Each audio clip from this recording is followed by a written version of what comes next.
Umar Nurmagomedov is better at every facet of mixed martial arts when compared to Merab Dvalishvili, and I still think he won't win. I feel I can say with certainty that Umar is a better boxer, a better kickboxer, has a better submission threat, and has better wrestling entries than Merab. However, I still think he'll lose. The reason I think this is what Merab is best known for: cardio. Now, the most expected response to this is that Umar has good cardio. He just went 5 rounds with Corey Sandhagen, and he seemed relatively fine. He was a bit fatigued in the 5th round, but that should be expected. It's the 5th round. Strictly from a cardio perspective, I actually find the Corey Sandhagen performance very unimpressive. He took basically no damage. Corey never forced Umar to carry his weight. He didn't try and launch any wrestling attack. Umar wasn't missing many of his shots, and Umar wasn't hunting for any finish. There really wasn't much that was gonna tire Umar. Now, Merab is obviously going to give him a wrestling threat. He's going to make Umar carry his weight, and considering that Merab is notoriously chinny, I think Umar is gonna hunt for the finish. These are 2 factors already that are going to tax his gas tank. Now, I should say, in general, Merab is good at making his opponents miss. However, against Umar, I think he'll be specifically good at it, just because his general strategy is rather effective against Umar. Flashback to the Corey Sandhagen fight, he spent a lot of time just standing in front of Umar. But when he came out into the 5th round, started dancing, bouncing around, circling Umar. Umar's kicks, his punches, they all started missing. When Corey was standing on the outside and circling, it was very hard for Umar to actually hit him.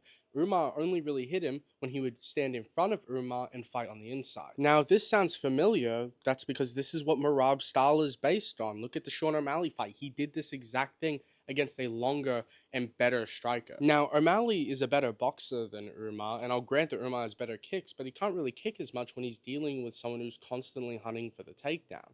He doesn't have the same free range that he always does. And if you think it only takes one shot to get rid of Merab because he's chinny, I want to be clear, his recovery is great.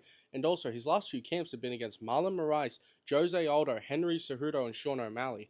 All of them are just a much bigger boxing threat than Umar. I mean, to be clear, right? He fought Petr Yan, the best boxer in the UFC, in my opinion, and he didn't get chinned.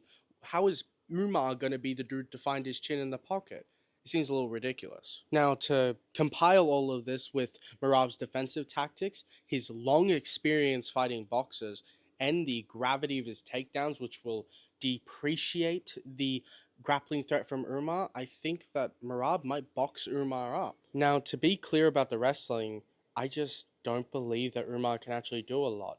He was able to control Sandhagen at times, which has nowhere near the wrestling base that Merab does, but also at the same time, he couldn't mount any sort of attack.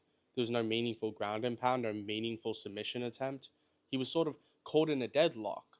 And if that's what Corey Sandhagen can do to you, I mean, you might think Sandhagen's smarter than Merab, but Sandhagen's already provided the game plan. I think Merab will neutralize the grappling. Again, to restate the first point of this video, Umar might be better at everything. That might genuinely be the case. But when putting it all together in an MMA matchup, it seems like based off the film, Merab is the far more competent fighter for the matchup. But at the end of the day, I could be wrong. Agree or disagree, let me know what you think down below. And if you enjoyed any part of this video, give it a like, subscribe for more.